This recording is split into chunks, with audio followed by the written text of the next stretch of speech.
ಚಳಿಗೆ ಬಿಸಿ ಬಿಸಿಯಾಗಿ ರುಚಿಯಾದ ಉಪ್ಪಿಟ್ಟು ಹೇಗೆ ಮಾಡ್ಕೊಂಡು ತಿನ್ನೋದು ಅಂತ ನೋಡೋಣ ಬನ್ನಿ. ಒಂದು ಪ್ಯಾನಲ್ಲಿ ಒಂದು ಗ್ಲಾಸ್ ಬಾಂಬೆ ರವೆನ ಘಮ ಬರೋ ತನಕ ಚೆನ್ನಾಗಿ ಹುರ್ಕೊಬೇಕು. ಹುರ್ಕೊಂಡು ಅದು ಸೈಡ್ಗೆ ಎತ್ತಿಟ್ಕೊಳ್ಳಿ.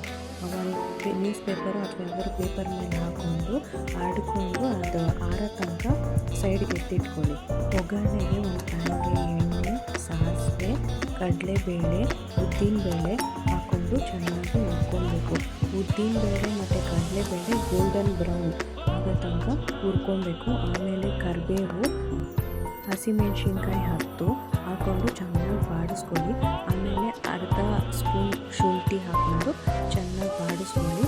2 ಚಿಕ್ಕ ಈರುಳ್ಳಿ ಹಾಕ್ಕೊಂಡು ಚೆನ್ನಾಗಿ ಅದು ಟ್ರಾನ್ಸ್ಲೂಸೆಂಟ್ ಆಗೋ ತನಕ ಚೆನ್ನಾಗಿ ಮಿಕ್ಸ್ ಮಾಡಬೇಕು. ಒಂದು ಚಿಕ್ಕ ಟೊಮೆಟೊ ಹಾಕ್ಕೊಂಡು ಚೆನ್ನಾಗಿ ಬಾಡಿಸ್ಕೊಳ್ಳಿ. ರುಚಿಗೆ ತಕ್ಕಷ್ಟು ಉಪ್ಪು ಹಾಕಿ ಸ್ವಲ್ಪ ಲಿಡ್ ಕ್ಲೋಸ್ ಮಾಡಿ ಬೇಯಲು ಬಿಡಿ. 3 ಗ್ಲಾಸ್ ಬಿಸಿ ನೀರು ಹಾಕ್ಕೊಂಡು 1 ಕಪ್ ತೆಂಗಿನಕಾಯಿ ತುರಿ ಹಾಕ್ಕೊಂಡು ಆಮೇಲೆ 1 ಸ್ಪೂನ್ ಸಕ್ಕರೆ ಹಾಕ್ಕೊಂಡು ಚೆನ್ನಾಗಿ ಮಿಕ್ಸ್ ಮಾಡಿಕೊಂಡು ಕುದಿಯಲು ಬಿಡಿ. ಕುದಿಯುತ್ತಿರುವ ಸ್ಟೇಜಲ್ಲಿ ನೀವು ಉಪ್ಪು ಖಾರ ನೋಡಿಕೊಂಡು ಏನು ಆಗಿದ್ದು ಅದನ್ನು ಹಾಕ್ಕೊಂಡು ನೀವು ಲೋ ಫ್ಲೇಮ್ ಮಾಡಿಬಿಟ್ಟು ಫುಲ್ ಸಿಮ್ಮಲ್ಲಿ ಇಟ್ಬಿಟ್ಟು ರವೆನ ಸ್ವಲ್ಪನೇ ಇದರ ಬಿಟ್ಕೊಂಡು ಕುದಿಸ್ಕೊಂಡು ಇರಬೇಕು. ನೀವು ಕಂಟಿನ್ಯೂಸ್ ಆಗಿ ಸ್ಟಿರ್ ಮಾಡ್ತಾ ಇರಬೇಕು, ಇಲ್ಲಾಂದರೆ ರವೆ ಗಂಟು ಕಟ್ಬಿಡುತ್ತೆ.